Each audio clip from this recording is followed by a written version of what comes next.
Hello and welcome to this video. In previous videos, we connected to two separate data sources. We then shaped and combined those data sources to meet our requirement. As a result, we had a data model that we can use as a basis for creating reports.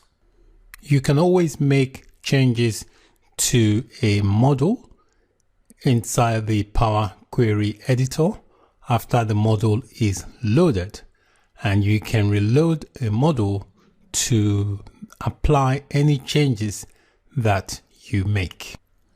To get started creating a report with the data model we created, you need to have that opened and have the report view showing in Microsoft Power BI desktop. So this is the Power BI desktop, and we can see here this is the report view, which is this view here. The report view is the default view in Power BI desktop. We've got other views as well. This view here is called the data view, and this one here is called the model view. The report view has 5 main areas. We've got the ribbon area, which is this area here with all these various icons. That is a ribbon area. It also shows the common tasks associated with reports and visualizations. And then we have the canvas. This is the canvas area. The canvas area is where the visualization are created and arranged, so you can move the visualization around once you've created them. Then we've also got the pages. The pages basically is the tab along the bottom. Okay, so this area here is, you can see here it says pages.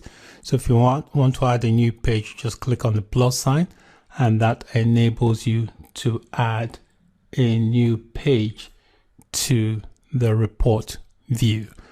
And then we have the visualization pane. You can see here we've got visualization, and inside the visualization pane we have different tools available that you can use to customize and create visualization just by dragging it onto the canvas. Then we have the fields pane. You can see here it's got fields, and the field pane is where you query elements, and also filters can be dragged either onto the report view or into the filters area of the visualization pane. So this is the filters area. The visualizations and the fields pane can be collapsed. You can see here just by selecting this, you can collapse that. Click on that, that collapses it. And the field also can be collapsed, and you can bring it back up. To start creating visualization, we just need to drag a field from the fields here onto the report view. So I'm just going to click on this just to expand, and that shows you all the fields. So I'm just going to drag a field. So here, this is a state. I'm going to drag the state field and just drop it on the canvas. That is a state field from this retirement stats. And you can see here, it displays some information. So the items you drag onto the canvas are movable. You can expand them and you can move them around. If you want grid lines to show inside your canvas, you could click on the view tab and just click on show grid lines, and the grid lines will appear on the canvas. So you can see just by dragging the field onto the canvas that the Power BI desktop automatically created a map based visualization, because it recognizes that the state field has geological data. Notice that you can select different types of visualizations from this visualizations area here, this pane.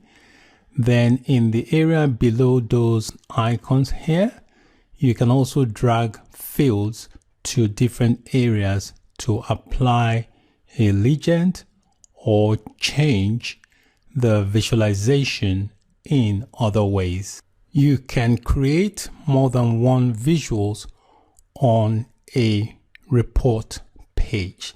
You can also change the type of visuals just by selecting it on the canvas. So you can see here this visual is selected on the canvas, and if we look in the visualization pane, you can see it is highlighted here, which shows that we have a map, which is the globe icon. But we can change that to another type of visualization. For example, I'm going to click on the next one here, which says field map. If I click on it, you can see here it changes the type of visualization. I'm going to end this part of the visualization here, and we will continue in part 2. Thank you for watching. Bye for now.